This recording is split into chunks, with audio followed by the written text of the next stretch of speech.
Adil Raja, the retired Pakistan Army major, journalist, whistleblower, and all-round personality. Major Adil, thank you for joining us again. It's gotten ridiculous now, hasn't it? George, thank you so very much for inviting me to your show, the mother of all talk shows. Let me say this before I come to what you're asking, that it pains me, since you've introduced me as a former major, I'm a third generation Pakistan Army officer. It pains me what the military junta in Pakistan is doing right now. They're making a mockery of the entire system, the kangaroo courts of the country, which is now effectively a banana republic. You cannot really say any other word for that. They're ridiculing a guy who is a national hero, the most popular political leader, and he's not only that. He is, in fact, the hero of the nation, the youth. He won us the only World Cup as a cricketer. He was our cricketing captain. He has been the hero of my country for 3 generations now. And he was at the top of the game, his game always. He was at the top. He brought us the World Cup. Then he became a prime minister after a struggle of 33 decades in politics, when everybody told him not to go in politics, and he still went in, and he brought a change in mere 3.5 years. The poor man in my country, he loves him so much. He prays for him day and night because he was feeding them. He made Pakistan a welfare state. His priority was the poor people of Pakistan. And he was thrown out by the military junta because they want their personal interest, which they call them the personal interest, the strategic interest. But because of their personal interest, the military junta in Pakistan, the generals, they've been compromising the national interest for 76 years, past 76 years. And that is actually exactly what's happening. On the US desires, and now the so-called Cypher case, everybody knows it, he was thrown out. But now what's happening, it is in fact, made a mockery of my country in the world now. This is how because the world is now looking at us and asking us is that how you treat your heroes? I mean, is this the way? They don't understand that how actually Pakistani works. Well, how actually, they work on the US desires. And so far in our culture, you must be knowing, George, that women have been sacred in our culture.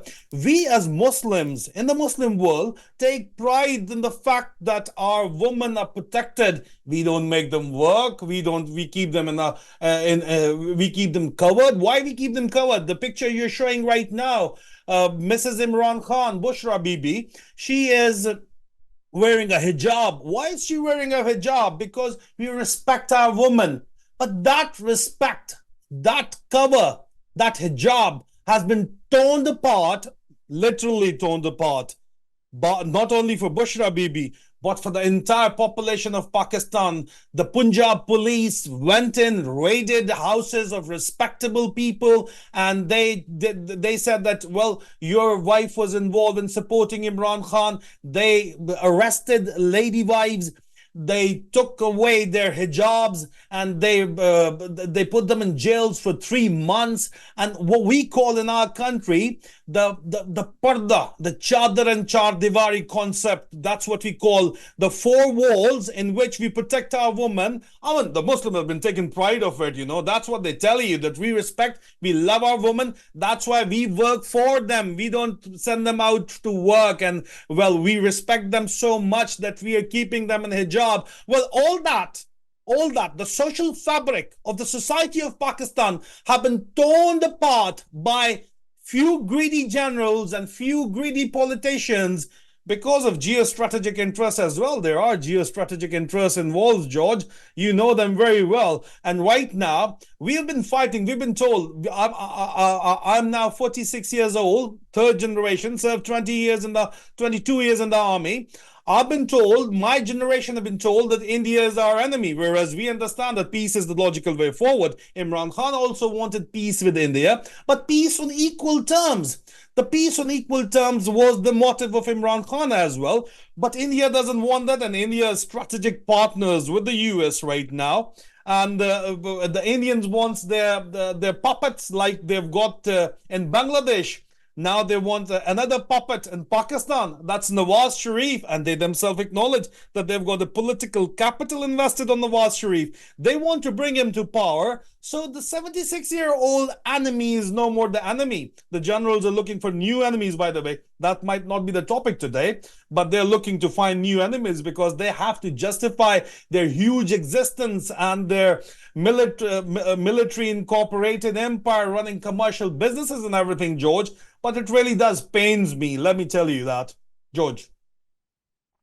I can feel it. I can feel your pain. The origin of all this is that when Imran Khan was asked in terms if he could be a reliable partner in the forthcoming schemes of the empire, it was summed up in his famous reply, absolutely not. Absolutely not. They overthrew Imran Khan because he would not follow their orders, not least because it was not yet clear and open what their orders actually were.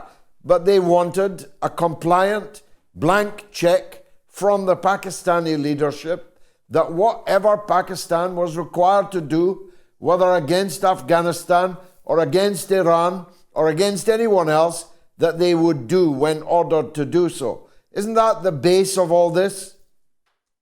That you're very true, George. You exactly know what's going on. You've just summarized it. And moving forward, they did a regime change operation at the American behest, and now it's public knowledge. Even that secret cipher is, it's out already. They did a regime change operation on the U.S. One of a junior U.S. State Department officers, dictation. Of course, he must have had that dictation coming from the very top, from the Biden administration.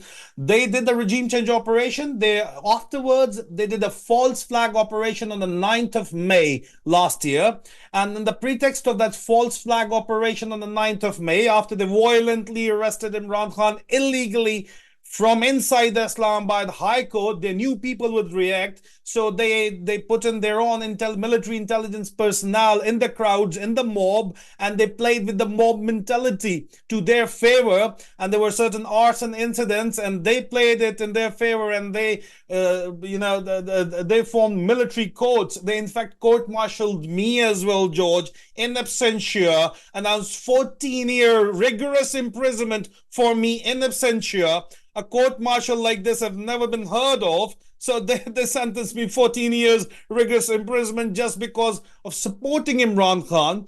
They went in people's houses. They picked up their women. They arrested 20,000 PTI supporters. 10,000 of them are still, arrested, and they were put in jail. They denied bails for almost 1 year.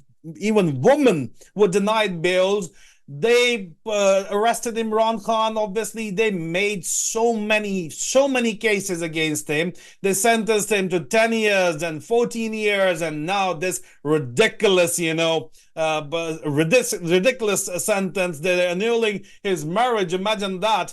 But this all was done to discourage the upcoming vote, to discourage voters to come out. Imran Khan's party was not allowed by the kangaroo courts of Pakistan to contest the elections as a party. Imagine that. The most popular party of the country is not allowed to participate as a party. The most popular leader of the country is not allowed to contest the election because they want an Indian puppet and the military junta's lackey to join to form a government. Why?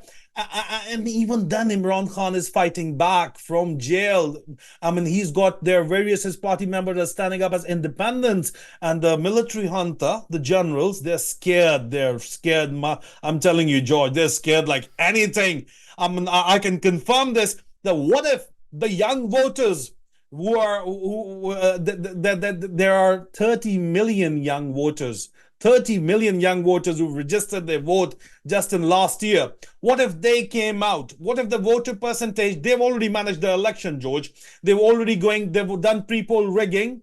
Whatsoever I'm telling you, that is people rigging. The kangaroo courts, including the Supreme Court, is with them. They're being handled by the intelligence agencies. The judges are with them. They have bribed the bar councils. The generals are being bribed by the US. Let me tell that openly. The US acknowledges that. The US administration officials acknowledge that. They publicly state that we bribe Pakistani generals because we want to get things done. So let me publicly acknowledge this, that our bar councils were bribed, right? Our lawyers and the courts were, taken. They were handled either through blackmailing or through, different levels of harassment. They've got their own judges sitting, their own most favored judges sitting. If they don't like a judge, if a judge is honest, they get him posted out. They don't want them serving over there. They've got the highest judge working for them, and that's why we call them the kangaroo courts. And that's not only me saying it. Don't take my words for it. The World Justice Report says that out of 140 countries in the world, the Pakistani justice system comes at 129th. Right, so almost in the last 10 now. So it's a bit old report. That's why it was 129. I'm dead sure it is amongst the last 2-3 judicial systems right now, the way they're working. So, George, all this is designed to keep PTI out of power and discourage all these sentences, actually, the ridiculous sentence against Imran Khan. It is designed to discourage the voters in the upcoming vote. After 3 days, we are going for a poll now. They tried the level best. They dragged this election for 1 year. They're not letting Imran Khan fight as a party, as I told you. But now they're scared of people coming out to vote for the independent candidates who are fighting the election for Imran Khan. But it's a critical vote. It's already been rigged. They're going to rig it, but still they're scared that if the voter turnout, which has never been above 55% in the history of Pakistan, if it goes above 70%, well, the tables would be turned for sure. And they're scared of that.